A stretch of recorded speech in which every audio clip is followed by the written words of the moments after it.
Muy buenos días para todos. Un agradecimiento grande a Reviva, doctor Martínez, Héctor, por esta invitación, por la oportunidad de estar aquí. Gracias a todos ustedes por su atención, por compartir este espacio básicamente pienso que de compartir conocimientos y sobre todo experiencias que nos ayudan a enriquecer nuestro trabajo diario. Me corresponde el día de hoy, permítanme. Me corresponde el día de hoy hablar de un tema que me gusta mucho, que me apasiona, que definitivamente pienso que es necesario tocar cada vez con mayor frecuencia, estar actualizado, revisar constantemente para saber cuáles son todos esos avances, análisis y nuevos manejos y enfoques que se debe dar a una mujer con VIH embarazada. Mi nombre es Claudia González. Soy médica y cirujana de la Universidad del Valle y hago parte de Reviva, de Vicol y del Taller Latinoamericano de VIH. Para empezar, me parece fundamental entender cuál es el contexto de todo esto, porque sigue siendo y es de manera permanente relevante el tocar el tema del VIH en el embarazo. Y quiero presentarle algunos datos de la Organización Mundial de la Salud respecto a qué ha pasado o qué pasó en el último reporte que nos hicieron del 2020 respecto a las nuevas infecciones de VIH en los menores. Encontramos que para el 2020 en el mundo hubo 150.000 nuevas infecciones en niños, pero lo más delicado de esto es que la gran mayoría de ellas eran evitables o fueron evitables. El problema es que pues ya no hay nada que hacer hacia atrás, pero tenemos que aprender de lo que está sucediendo para poder cambiar la historia de estas nuevas infecciones o disminuir la incidencia de estas nuevas infecciones de VIH en los menores. De estas 150.000 nuevas infecciones en los niños, 65.000 infecciones se dieron porque las mujeres vivían con el virus del VIH, pero no fueron diagnosticadas durante el embarazo, por lo tanto nunca tuvieron acceso a la terapia antirretroviral. Más de 35.000 de estas infecciones infantiles se dieron porque las mujeres se infectaron de VIH en el embarazo o en la lactancia. Lo que sabemos produce un pico en su carga viral porque son diagnósticos nuevos, infecciones nuevas, aumentando así el riesgo de transmisión vertical de VIH. 38.000 de estas nuevas infecciones se dieron en madres que comenzaron la terapia antirretroviral, pero que no la continuaron, no hubo una retención en el tratamiento y en los programas de atención en VIH, por lo tanto hubo una interrupción de los medicamentos durante el embarazo y la lactancia. 14.000 de las nuevas infecciones eran en mujeres que estaban bajo terapia antirretroviral, pero no alcanzaron esa supresión virológica, que sabemos es la meta en todos los pacientes, pero especialmente en esta población de las mujeres gestantes con VIH. Y nos enfoca entonces en esa búsqueda de la optimización del tratamiento antirretroviral, haciéndolo cada vez más efectivo, cada vez más ajustado a la persona que tenemos enfrente, al paciente que tenemos enfrente para lograr esas metas y a optimizar todas esas estrategias que logren cerrar las brechas de un diagnóstico oportuno, temprano, de la retención de los pacientes en los programas de VIH y en el tratamiento y sobre todo en el cumplimiento de las metas de indetectabilidad, que es una necesidad. ¿Qué nos muestra la cuenta de alto costo para Colombia en el reporte de este año 2022 que representa lo que pasó en el 2021? Bueno, en Colombia se diagnosticaron 1.150 mujeres con VIH, hubo un incremento de 5.22 con respecto al reporte anterior. Preocupante esto. La mediana de edad gestacional al momento de la detección del VIH fue de 17 semanas y del total de las gestantes con VIH solamente el 23% se diagnosticó en un estadio 1, 31%, y miren este porcentaje, se diagnosticó en un estadio 3, es decir, con una enfermedad avanzada por VIH. 66% de las gestantes con VIH tuvieron una carga viral indetectable menor a 50 copias, nos faltó un 40%. Sin embargo, hubo un aumento respecto al reporte anterior de 4.98%. Seguir enfocados en ese objetivo que es llevar a estas gestantes a tener una carga indetectable. Se reportaron 1.280 menores expuestos en ese corte y la positividad fue de 6 casos, 0.47%, niños diagnosticados con VIH en el periodo. ¿Qué otros reportes hay importantes allí que creo que es lo que nos debe llevar a enfocar las estrategias de aquí en adelante? El momento de la detección. un 55% de estas gestantes fueron diagnosticadas antes de la gestación y un 42% fueron diagnosticadas durante la gestación. Definitivamente hay que enfocar el esfuerzo hacia el diagnóstico de VIH en cualquier, o la oportunidad de hacer un tamizaje para VIH en cualquier momento en que la mujer tenga un contacto con los servicios de salud, que sabemos es mucho más frecuente que en los hombres, ante una cita preconcepcional especialmente, o una cita para iniciar una planificación familiar, una consulta de joven, un tamizaje para cáncer de cuello uterino, un tamizaje para cáncer de mama, etcétera. Todas estas oportunidades que tenemos de hacer un tamizaje oportuno y un diagnóstico oportuno en la mujer. Respecto a la administración de terapia antirretroviral, el 51% ya venían recibiendo tratamiento antes de la gestación, un 43% la recibieron durante el embarazo, pero se nos quedaban en el corte 13 casos, un 1.13% de mujeres que no habían empezado el tratamiento a pesar de tener el diagnóstico, y preocupante, un 4.43%, 51 mujeres que nunca llegaron a recibir la terapia antirretroviral en ese periodo de reporte. En cuanto a supresión de la lactancia materna, que no sé si lo hemos olvidado, no sé si se nos queda a un lado, no sé si no hacemos mucho énfasis o qué es lo que pasa, a pesar de que hubo un aumento, porque ahora logramos un 57% de mujeres que lograron recibir la supresión de la lactancia materna, supresión farmacológica. Para el año anterior, para el corte anterior fue de 53%, pues se nos queda todavía un porcentaje muy importante de mujeres en las que no se les ofrece la supresión de la lactancia materna de manera farmacológica, lo que pone o pone en riesgo también al menor, y esta tentación de dar la lactancia materna bajo toda la presión que sabemos que una mujer en un posparto siente.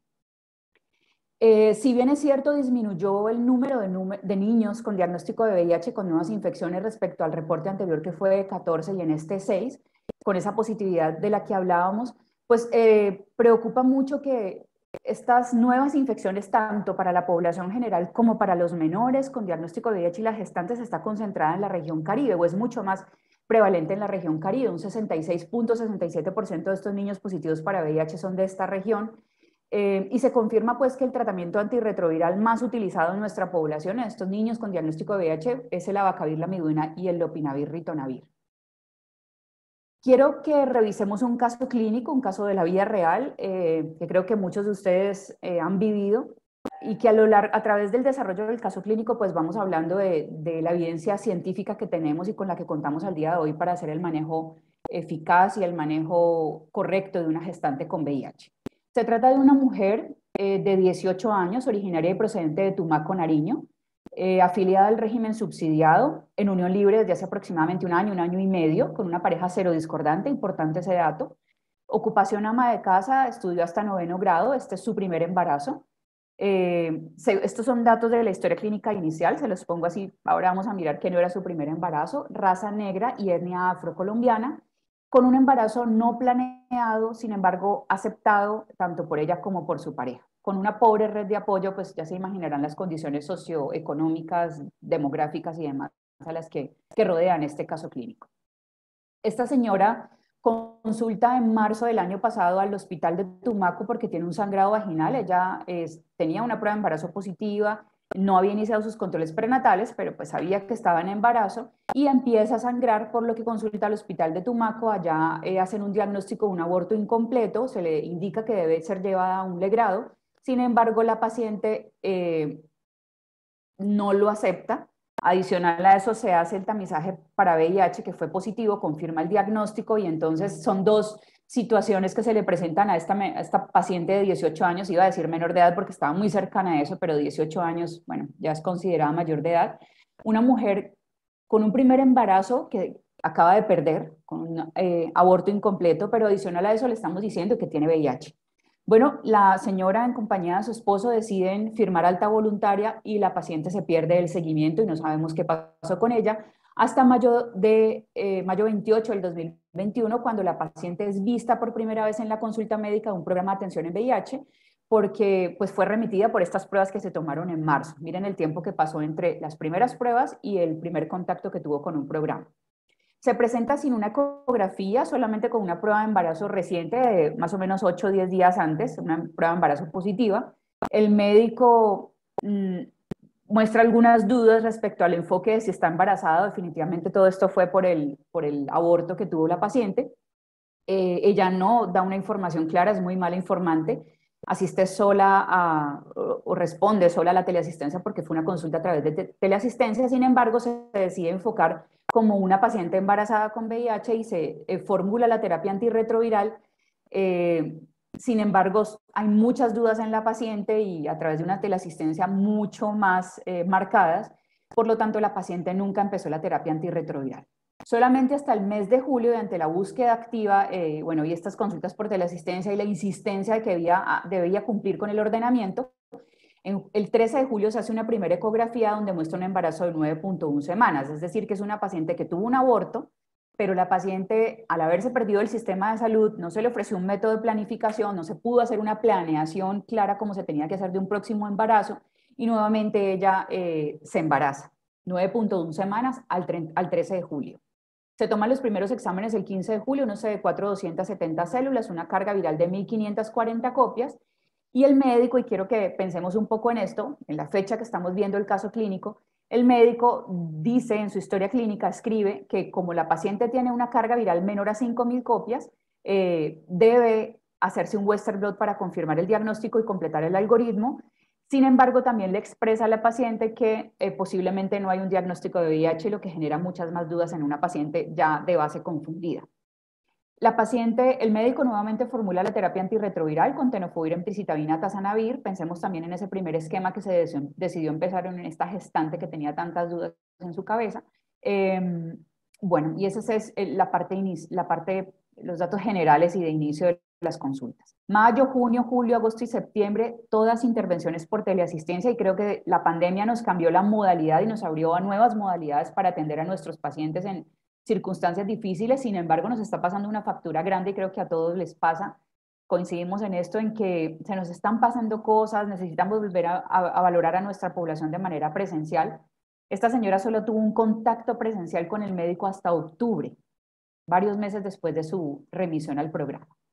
Importante entonces, ya viendo el caso clínico y el análisis que hace el médico respecto al diagnóstico de VIH, pues entender que es una paciente que tiene 2 pruebas reactivas para VIH y en ese momento se considera un diagnóstico probablemente positivo, pero ya teníamos una carga viral que estaba detectable, por lo tanto se confirmaba el diagnóstico de VIH, y es uno de los cambios que nos trajo la guía de práctica clínica ya actualizada el año pasado.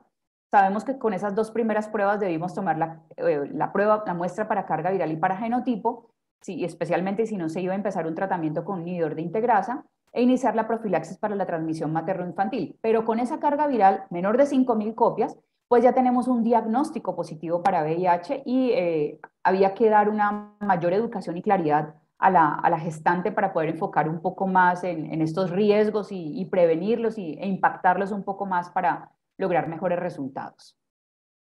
¿Cuáles son entonces esos beneficios que brinda la terapia antirretroviral y el mantener una supresión viral durante el embarazo?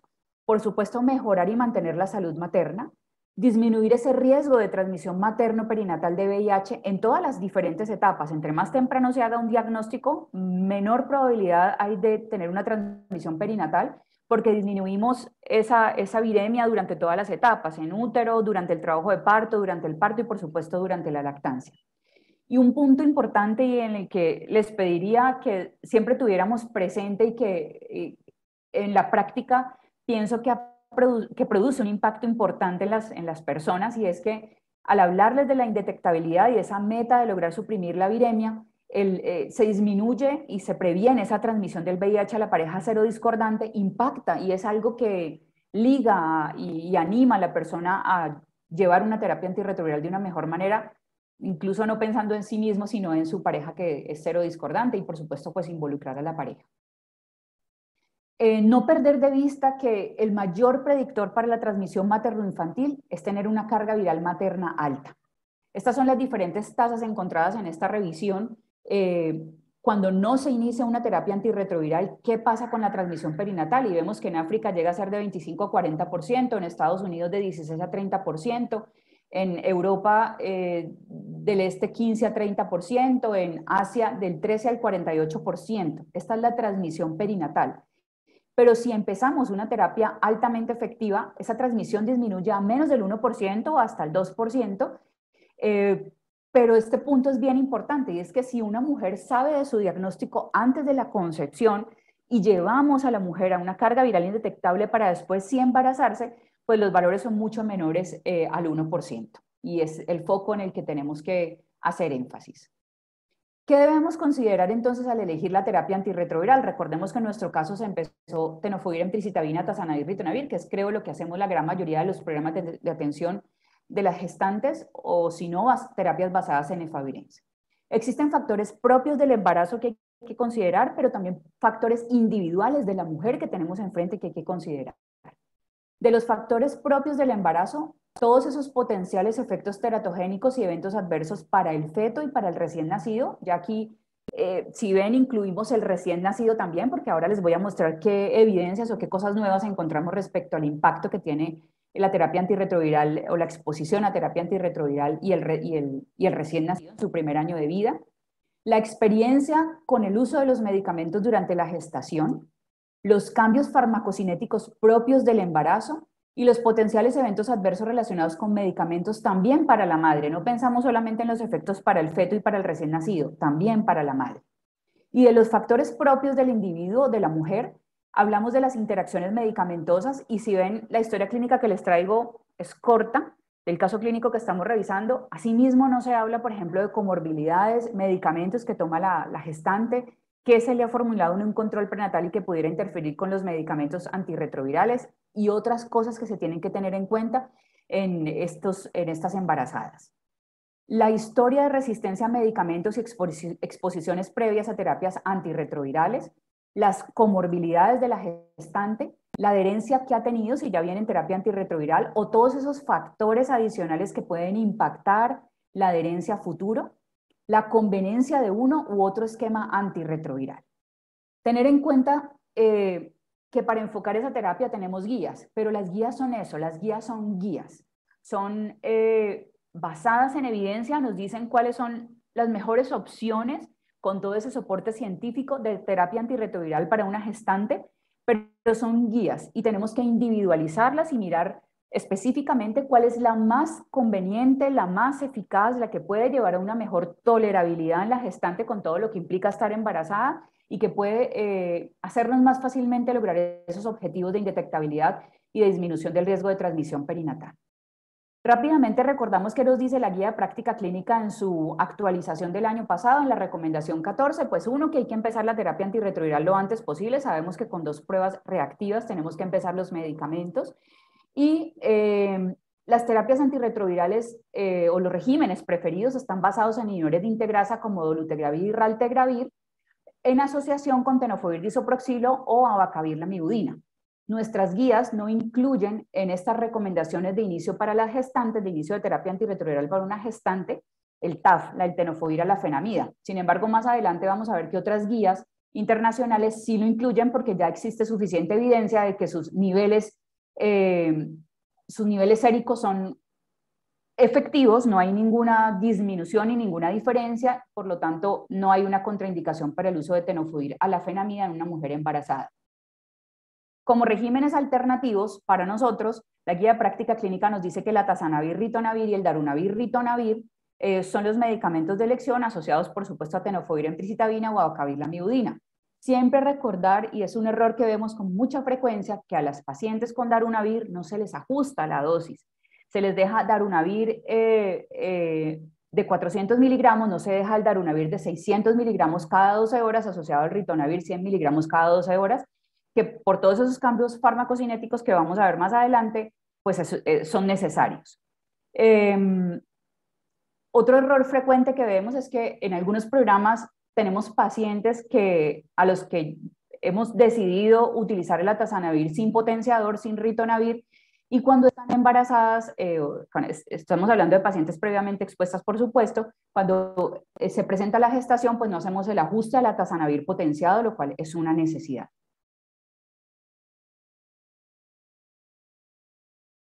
¿Qué nos dicen las guías americanas, las guías del DHHS revisadas la última vez en diciembre del año anterior?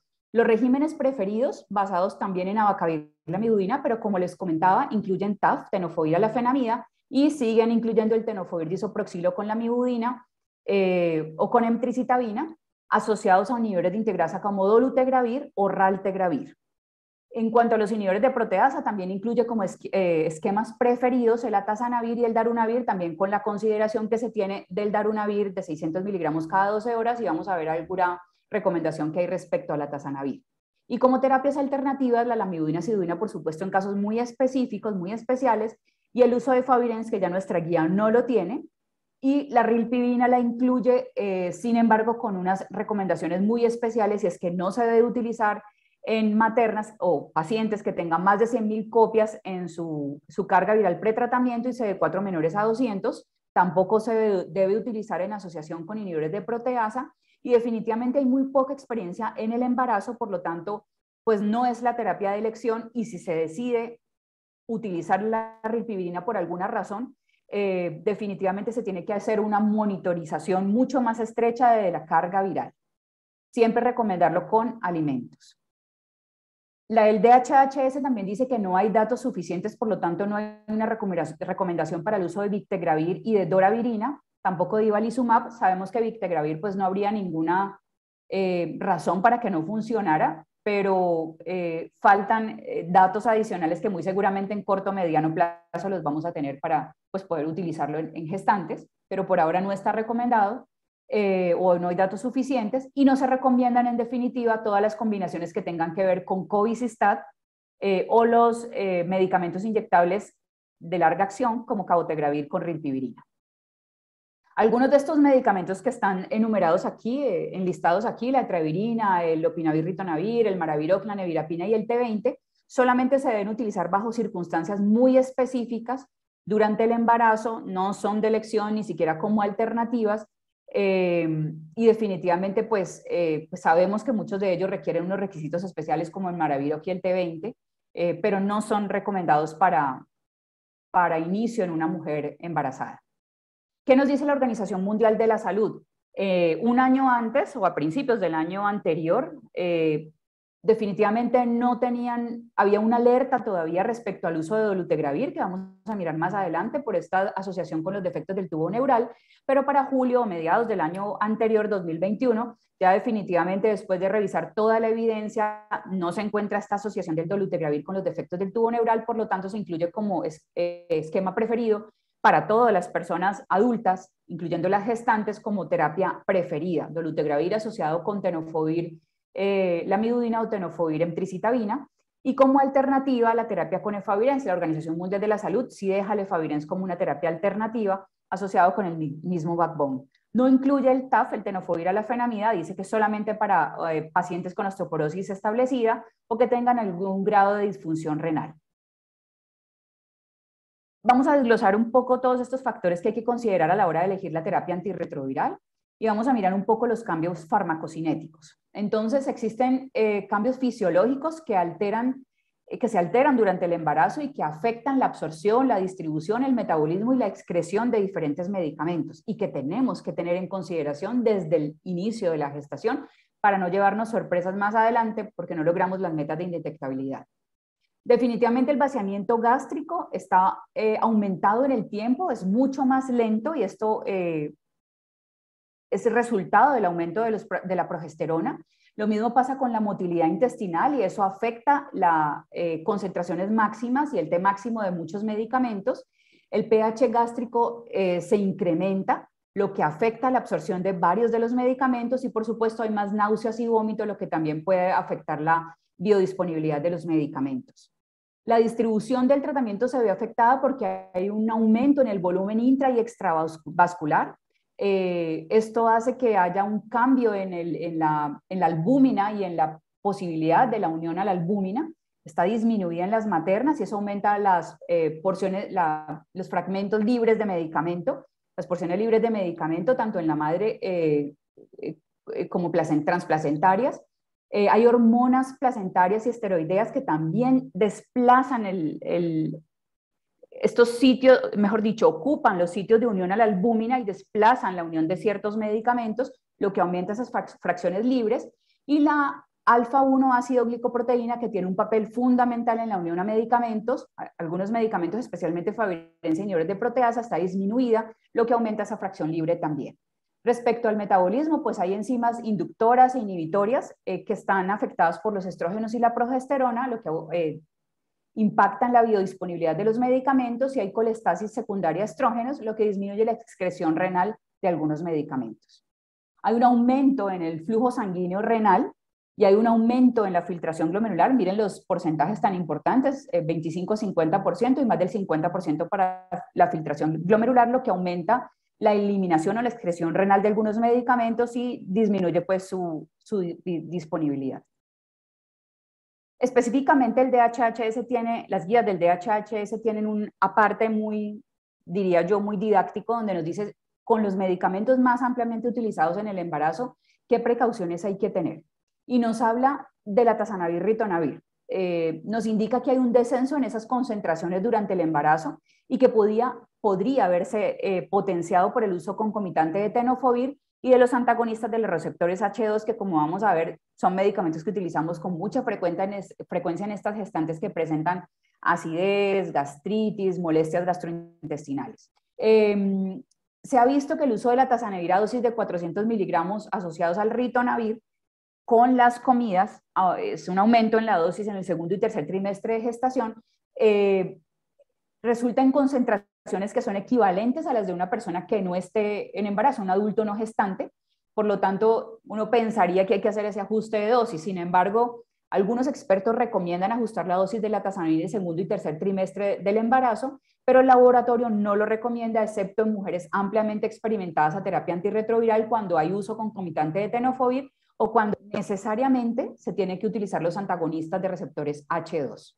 Respecto al darunavir, ya lo hablamos, se recomienda la dosis de 600-100 2 veces al día, y con los alimentos. Son consideraciones que a veces a uno se le pasa decirle a la gestante, a la embarazada, y que necesariamente tienen un impacto grande en la absorción de medicamentos. El lopinavir, ritonavir, definitivamente no se recomienda en dosis única, es una práctica que hemos implementado en adultos no gestantes, decirles que se tomen las tabletas, pues cuando utilizábamos con mayor frecuencia el lopinavir, ritonavir, decirles que se tomaran este medicamento en una sola dosis, pero definitivamente en el embarazo no se recomienda la dosis única. Algunos expertos dicen que se debería aumentar la dosis en segundo y tercer trimestre a 600-150, otros dicen que a 500-125. Esto no depende de las comidas, pero que sí debería hacerse el ajuste. Definitivamente, pues vemos que en ninguna de las guías está el lopinavir, ritonavir ni como preferido ni como alternativo. Por lo tanto, es una decisión pues, del profesional, pero si se decide utilizar, hay que tener en cuenta estas consideraciones y monitorizar de cerca la carga viral. Sabemos que no es posible tomar niveles de medicamentos en nuestro medio, pero pues sería una alternativa y algo que nos ayudaría. Respecto a la rilpivirina, vimos antes algunas consideraciones respecto a carga viral pretratamiento y CD4 pretratamiento, pero es importante también tener en cuenta que el pK, que es ese pH, esa acidez necesaria para el metabolismo del medicamento de rilpivirina, es muy variable en el embarazo. Por lo tanto, el área bajo la curva puede ser o disminuir entre 20 y 30% en el embarazo si se compara con el posparto. Nos lleva nuevamente a la conclusión de que no hay datos suficientes para recomendar pues, una modificación de la dosis durante el embarazo y que si se decide utilizar como terapia en la mujer, pues debe monitorizarse de cerca la carga viral.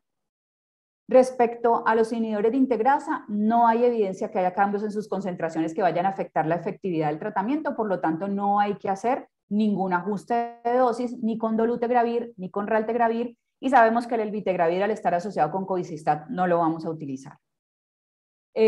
Con victegravir no hay suficiente evidencia en la actualidad respecto a si hay cambios o no en su farmacocinética en el embarazo, por lo tanto, pues no está recomendado su uso, pero esperaremos a ver qué nos dicen más adelante. Hablando de la experiencia con el uso de los medicamentos durante la gestación, que es otro factor importante que se tiene que tener en cuenta, vamos a volver un momento al caso clínico. Les comentaba, mejor dicho, quiero hacer un paréntesis aquí, y es que definitivamente tenemos que hacer un enfoque diferente cuando son gestantes en el primer trimestre del embarazo, en etapas tempranas del embarazo que van a empezar terapia antirretroviral, y es un caso totalmente diferente al escenario de una mujer que nos llega en un embarazo avanzado, donde tenemos que tener otra consideración para definir los medicamentos antirretrovirales. Entonces es importante que miremos el escenario en el que nos llega la gestante. Muy diferente a un embarazo temprano, una persona que va a empezar terapia antirretroviral en primeras etapas de la gestación, a una mujer que llega en un embarazo avanzado y en quien vamos a empezar el tratamiento antirretroviral. Y es así como tenemos bastante evidencia científica, como el estudio IMPACT 2010, presentado en el CROI del 2021. Voy a pasarlo rápido porque ya se ha revisado en otros escenarios, donde se compara, bueno, es un estudio fase 3 de no inferioridad, es lo que pretendía mostrar el estudio, donde se incluyen 643 gestantes, todas con edad gestacional entre 14 y 28 semanas de gestación, y se incluyen en 3 brazos, uno con dolutegravir asociado a tenofovir alafenamida con emtricitabina, el otro brazo con tenofovir disoproxilo asociado a dolutegravir, y el tercer brazo con efavirenz, tenofovir disoproxilo y emtricitabina. ¿Cuáles fueron los resultados de este estudio?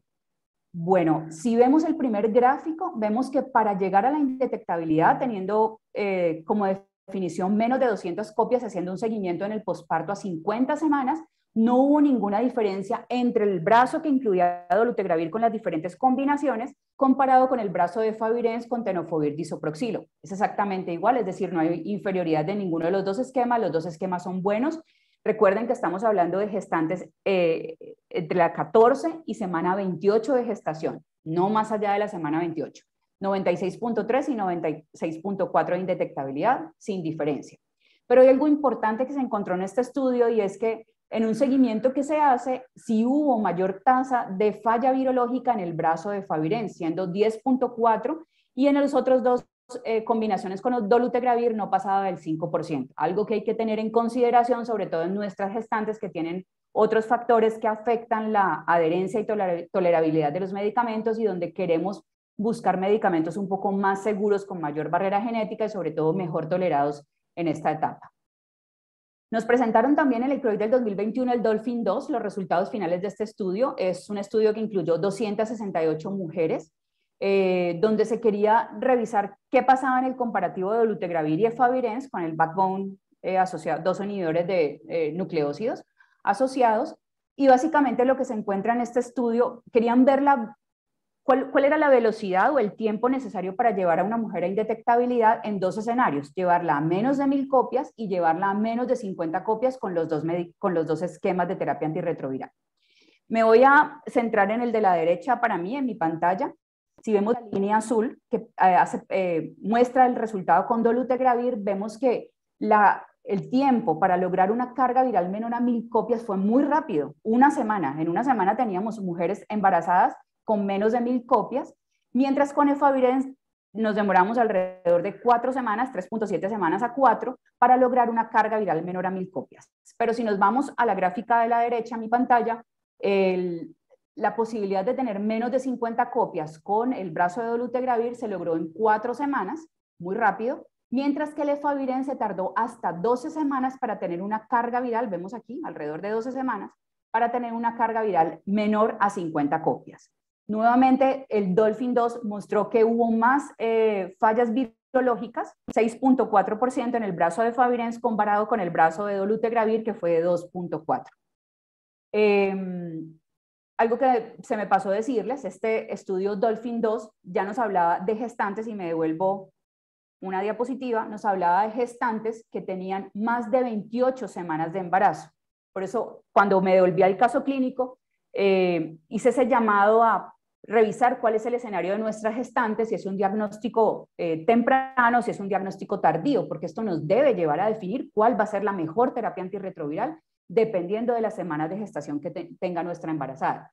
Vemos en muchos casos mujeres que ingresan tardíamente y a los que les empezamos tratamientos con efavirenz o con atazanavir, ritonavir, cuando tenemos toda la evidencia de que los inhibidores de integrasa son la mejor opción para estas gestantes de ingresos tardíos o de inicios tardíos de tratamiento. Mismos resultados con mucho más tiempo, esto es 2019, mismos resultados con raltegravir comparado con efavirenz. En mujeres entre 20 y 28 semanas no hubo ninguna diferencia, 96 a 97% para llegar a la indetectabilidad en menos de 200 copias. Sin embargo, en mujeres con gestación avanzada, entre 28 y 37 semanas de gestación, se da una diferencia importante que nos debe hacer reconsiderar la mejor terapia antirretroviral. 93% para las pacientes con raltegravir y 71% para las pacientes con efavirenz. Vemos con frecuencia que sigue habiendo temor respecto a si uso raltegravir o dolutegravir. Ya vamos a ver más adelante qué cosas encontramos o qué evidencia tenemos, porque pues definitivamente se trata de hacer más fácil la terapia antirretroviral con menos dosis, mejor tolerancia, tener en cuenta que las mujeres en embarazo toman otros medicamentos que pueden afectar la adherencia por el número de tabletas. Respecto a los potenciales efectos teratogénicos y los eventos adversos para el feto y para el recién nacido, incluíamos aquí el recién nacido, ya había suficiente evidencia respecto al uso de efavirenz. Sin embargo, vemos algunos médicos, equipos de salud que siguen teniendo temor, a pesar de que esto es algo muy viejo ya, respecto al uso de efavirenz en la gestación, y terminamos cambiando terapias antirretrovirales en personas que vienen tomándolo muy bien, que han sido adherentes, que lo toleran bien y no tienen ningún efecto secundario. Definitivamente este concepto es importante que quede el día de hoy muy claro. Efavirenz es un medicamento totalmente seguro, tiene todo el soporte científico y es una alternativa cuando definitivamente el dolutegravir no es una opción para las mujeres embarazadas, teniendo en cuenta lo que acabamos de revisar respecto al tiempo de embarazo. Tenemos que hablar necesariamente del dolutegravir. También tuvo el maltrato que le dimos al efavirenz, lo tuvo el dolutegravir, el estudio CEPAMO, que no lo vamos a profundizar mucho, pero que en un principio tuvo este denominador tan bajo y eso hacía que se viera un número muy alto de casos o de incidencia de efectos del tubo neural, pero que en la medida del tiempo y en la ampliación que se hizo de ese denominador definitivamente mostró que la asociación del dolutegravir con los defectos del tubo neural fue muy baja, incluso más baja que con otros medicamentos antirretrovirales, y en el último reporte llegó a disminuir hasta el 0.15% de asociación. Esto fue lo que llevó a lo que les mostraba anteriormente, que la guía de la Organización Mundial de la Salud definitivamente decidió en julio del año pasado recomendar el dolutegravir para adultos en general y para gestantes. ¿Qué es lo nuevo? Y que nos mostró hace poco Reviva en una actualización, una puesta al día que nos hizo el CROI 2022 con el doctor William Lennis, un abstract que hablaba de, bueno, en el CEPAMO veíamos población con condiciones nutricionales difíciles, que no recibía una adecuada suplencia de ácido fólico durante su embarazo, Botsuana, condiciones totalmente diferentes, y uno decía, bueno, ¿qué tanto de esto pudiera trasladarse a la población más parecida a la nuestra? Definitivamente, pues esto nos da más luz de qué es lo que pasa con una población como la nuestra. Esta es una población, un seguimiento que se hizo desde el 2018 al 2019 en gestantes en Estados Unidos y que fueron expuestas a dolutegravir y que definitivamente es un estudio grande, incluye 36 millones de gestantes, de ellas 106.517 se expusieron a dolutegravir y miren que hay un número importante, 2.840 que se expusieron de manera temprana en el embarazo, porque diría uno puede haber una diferencia entre la exposición temprana y la tardía al dolutegravir, pero el resultado muestra que no hubo ningún aumento en los defectos del tubo neural. Estas son mujeres de Estados Unidos que siguen en su gran mayoría un control prenatal, que reciben ácido fólico y micronutrientes, por lo tanto sus condiciones son mucho mejores y el seguimiento que se hace a su embarazo es mucho más adecuado. Tenemos que quitarnos ese miedo y tenemos que quitarnos ese tabú que se le ha puesto al uso de dolutegravir en el embarazo, y es necesario erradicar de raíz todos esos conceptos antiguos que a la luz de hoy pues ya no tienen ninguna validez científica y ningún sustento científico.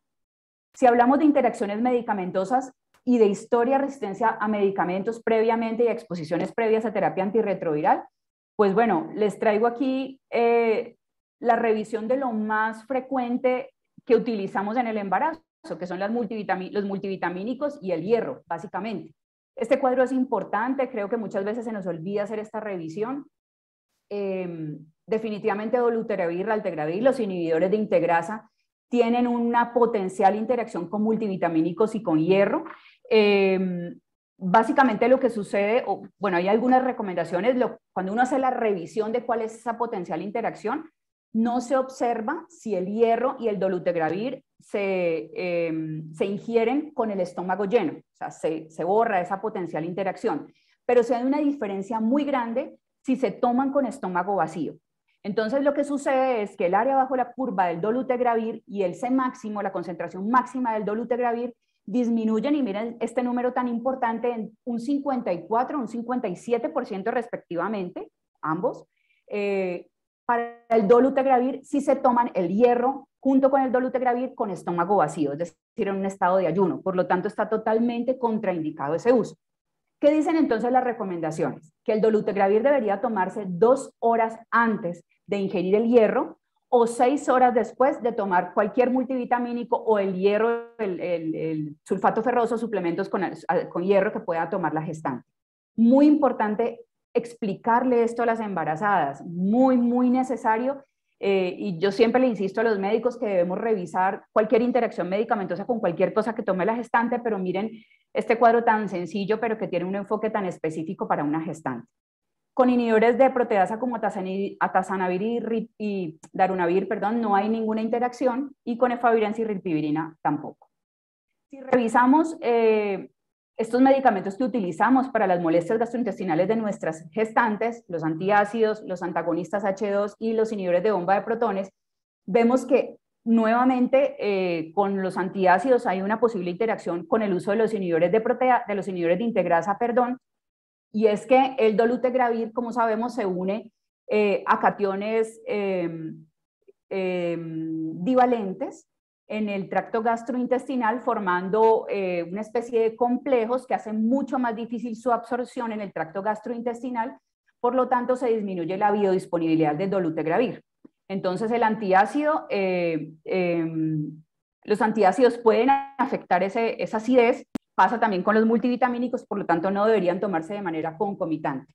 No pasa con los antagonistas H2 ni con los inhibidores de bomba de protones, pero sí con el atazanavir, que vemos que está en amarillo con una potencial interacción para antiácidos y antagonistas H2, y hay una contraindicación para los inhibidores de bomba de protones, aunque sabemos que en muchos casos, cuando hay la necesidad de utilizarlo, pues tratamos de espaciarlo al menos 12 horas entre la toma de un inhibidor de bomba y el inhibidor de proteasa, pero pues sería mejor no utilizarlos en lo posible.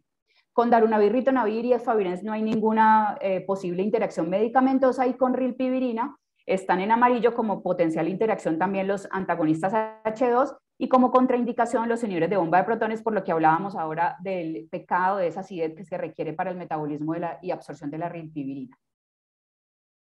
Tenemos que mirar también cuáles son los eventos adversos para el feto y recién nacido, de lo que hablábamos hace un rato, pero también los eventos adversos y los efectos secundarios de los medicamentos para la madre y cuál es la conveniencia de la terapia antirretroviral. Vemos esta cohorte francesa que revisa el impacto que tiene el hacer un cambio temprano en una gestante que tiene intolerancia a la terapia antirretroviral o en la que consideramos hay medicamentos mucho más seguros por el embarazo. ¿Cuál es ese impacto que tiene en esta mujer que ya viene bajo terapia antirretroviral, que se nos embaraza, que viene con una supresión virológica? ¿Y cuál es la respuesta si yo hago un cambio temprano? Y ahí está la importancia de identificar estos factores de riesgo, de intolerancia y seguridad de manera temprana en una primer consulta para poder hacer un cambio rápido. Y es que definitivamente no se encontró que hubiera ningún impacto en esa supresión virológica que trae una mujer que ya venía bajo terapia antirretroviral si el cambio se hace en el primer trimestre. Por lo tanto, la recomendación es no dejar a una mujer sufrir, mucho menos en embarazo, no dejarla con todas estas molestias e intervenir todos esos factores de riesgo que pudieran afectar adherencia y resultados lo más rápido posible, es decir, en el primer trimestre. Lo nuevo, nuevamente Reviva nos actualizó en esto, CROI 2022, se revisó entonces qué pasaba con estos niños que ya nacieron, que ya tienen 50 semanas de edad, qué pasó con el peso, si recibieron previa en el embarazo o de manera perinatal estuvieron expuestos al dolutegravir y al efavirenz, y se encontró que el peso para la edad fue mucho más bajo en los niños de las madres que recibieron efavirenz si se comparaba con dolutegravir. Y hubo un retraso severo del crecimiento en un porcentaje de 20.6% en los menores expuestos al efavirenz perinatalmente y de 13.5% en los que estuvieron expuestos a dolutegravir. No hubo diferencia porque también se comparó entre el tenofovir disoproxilo y el tenofovir alafenamida, ahí no hubo diferencia.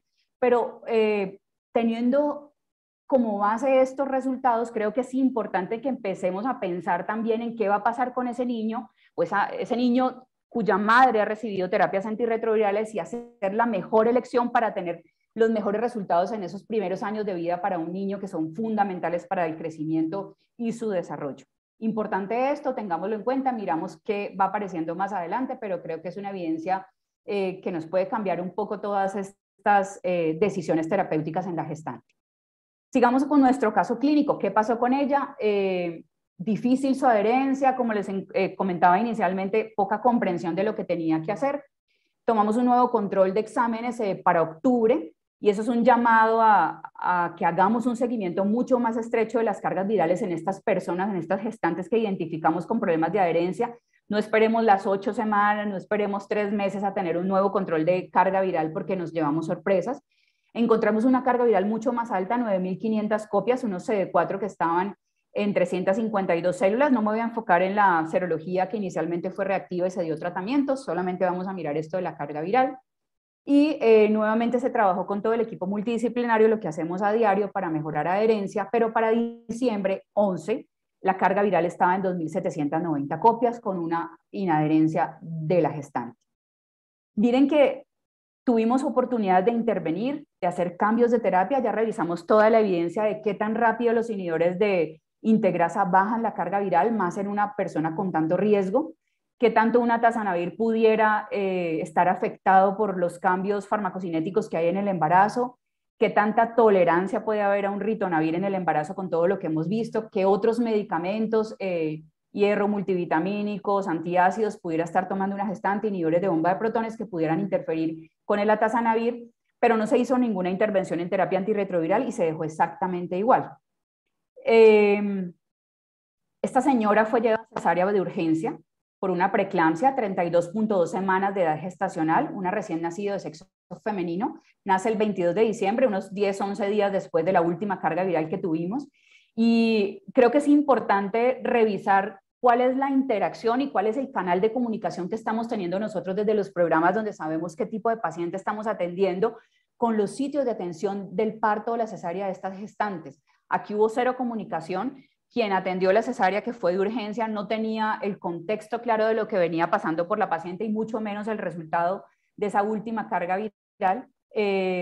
A la niña se le toma el 24 de diciembre una primera carga viral que estaba en 46.013 copias y una segunda carga viral confirmando el diagnóstico de transmisión perinatal de VIH de 3.907 copias. De 3.097 copias, disculpen.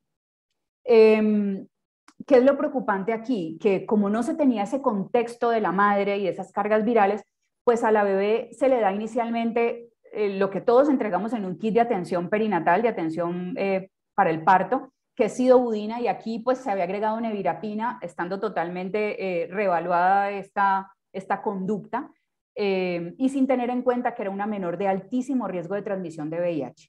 Posteriormente, por supuesto, cuando ya se confirma el diagnóstico, se decide ajustar la terapia antirretroviral por la midudina, sidudina y lopinavir, ritonavir. Pero hay que tener en cuenta esto que nos dice la guía de práctica clínica. Hay unos criterios para considerar qué es un bajo riesgo de transmisión perinatal, que son de VIH, que son estas madres que reciben terapia antirretroviral, pero que logran tener una carga viral no detectable, y miren ese tiempo, 2 a 4 semanas antes del parto. No nos sirve una carga viral vieja, tenemos que tener una confirmación de ese control virológico muy cercano al parto. Y los menores de alto riesgo de transmisión perinatal son las madres que nunca recibieron tratamiento antirretroviral en la gestación, que veíamos inicialmente en la cuenta de alto costo nuestra fueron 50 mujeres, alrededor de 50 mujeres.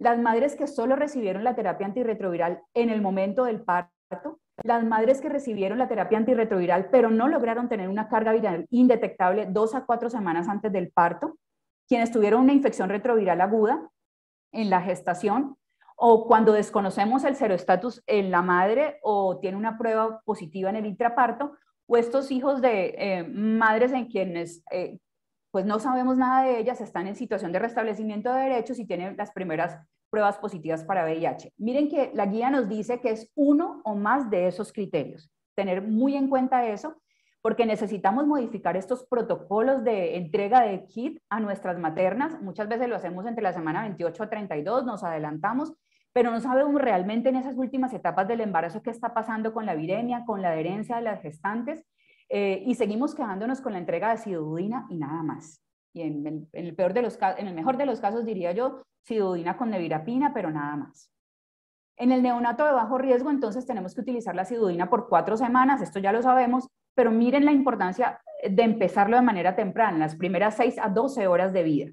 Y para los neonatos de alto riesgo necesariamente tenemos que cambiar esto y utilizar la lamivudina sidudina asociada a nevirapina o a raltegravir, pero continuo. No como lo hacemos con la nevirapina, lo hacíamos con la nevirapina las 3 dosis. Importante tener esto en mente. Tenemos nosotros como líderes de los programas de VIH, quienes estamos en el día a día, tenemos que transmitir esta información y socializarla con los servicios de urgencias y los servicios de atención de parto, porque en algunos casos, y lo vemos sobre todo en ciudades no capitales o municipios alejados o zonas rurales, que esto no se tiene en cuenta. En conclusión, el VIH durante el embarazo requiere un enfoque diferente en el que se consideren todos esos factores que desarrollamos durante la charla, que son propios de la gestación, pero también los individuales de cada mujer para hacer la mejor elección de la terapia antirretroviral y el seguimiento. El inicio de la terapia antirretroviral es individualizada, pero es una prioridad. No debe haber demoras en la gestante. Se deben establecer y activar todas esas estrategias que sean necesarias para lograr un diagnóstico oportuno, ojalá como lo hablábamos inicialmente, preconcepcional, para tener acceso a tratamiento de manera temprana, acceso a la terapia antirretroviral, para retener estas gestantes en los programas de atención de VIH y para lograr las metas de indetectabilidad. Recordar que una transmisión perinatal de VIH es un fracaso de todos, absolutamente todos los actores del sistema de salud. Muchísimas gracias, espero que queden muchas reflexiones de este caso, un desenlace desafortunado en el que tuvimos muchos momentos para actuar, pero se trata de eso, de aprender, de aplicar la evidencia científica y de hacer cambios radicales que conduzcan a mejores resultados para nuestras gestantes. Muchísimas gracias y feliz tarde.